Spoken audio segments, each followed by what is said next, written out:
कांग्रेस की राज्यसभा एमपी रेणुका चौधरी ने कहा है कि खम्मम लोकसभा हल्के से इलेक्शन लड़ने को तैयार है। उनका कहना था कि अगर आपको खम्मम पर हुक्मरानी करने आ जाए तो आपको मुल्क पर हुकूमत करने का तजुर्बा मिलेगा। इन्होंने इसी दौरान मुनसिफ टीवी के साथ खुसूसी बातचीत में वज़ीर आज़म मोदी के मुतनाज़ा बयान पर खुलकर तबसरे किए। हमारे साथ इस वक्त कांग्रेस की सीनियर लीडर राज्यसभा सांसद रेणुका चौधरी जी मौजूद हैं। मैम, किस तरह से देखती हैं पीएम मोदी के बयान को? कल उन्होंने कहा कि अगर सरकार बदलती है तो हिंदू महिलाओं का जो मंगलसूत्र है वो तक भी नहीं बचेगा। ये क्या बोल रहे हैं? जब देश का इतिहास ही नहीं जानते हैं। जो आदमी पार्लियामेंट में आके कह सकता है, विदेश जाके कह सकता है कि 60 साल में कुछ नहीं हुआ भारत देश में, तो इनके कहने पे हम क्या बोले? शर्म तो आती है ना, शर्म आती है। अफसोस कि इलेक्शन के बीच में प्रधानमंत्री जी खड़े होकर ऐसे बोल रहे हैं। इतिहास का कोई सबूत है क्या इनके पास? इतने साल जब हम इक्रिसाट, BHEL, public sector undertaking, agrarian, green revolution, white revolution हम लेके आए, जब तो कोई हिंदू महिला की मंगलसूत्र की बात तो हुई नहीं।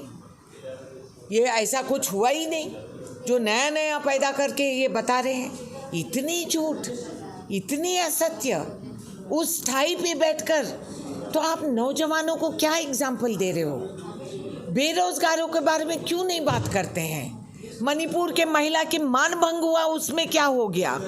हरियाणा की लड़कियां जो देश के शान बजाए बढ़ाए हैं, जो लेके आए मेडल्स, उनकी बेइज्जती हुई और आपने कुछ नहीं कहा। और आप हिंदू बोल रहे हो? आप हिंदू धर्म को मानते हैं? आप हिंदू धर्म में पूजते हैं? इसीलिए कहते हैं कि प्राण प्रतिष्ठा करने वालों को भी मर्यादा पुरुषोत्तम राम का कुछ तो गुण होना चाहिए। जब होते नहीं है तो ऐसे लफ्ज़ बोलते रहेंगे। क्या हिंदू महिलाओं का ये अपमान नहीं है, या हिंदू महिलाओं को डरा नहीं रहे मोदी जी? सिर्फ हिंदू महिलाओं का नहीं, मुसलमान महिलाओं का भी, सारे देश के महिलाओं का महा अपमान हो चुकी है आज के दिन जी। कि इतने हमें सोचते हैं कि हम इतने अबला हैं।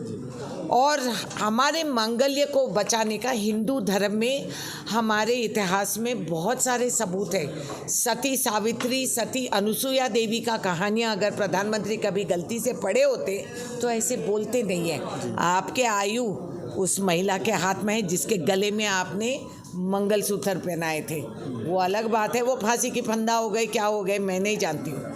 मगर आज के दिन आप ऐसा बोलना, हिंदू धर्म के अपमान किए हैं, देश के महिलाओं के अपमान किए, मुसलमानों के अपमान किए, अपनी कॉन्स्टिट्यूशन, संविधान की भी अपमान हो चुकी है।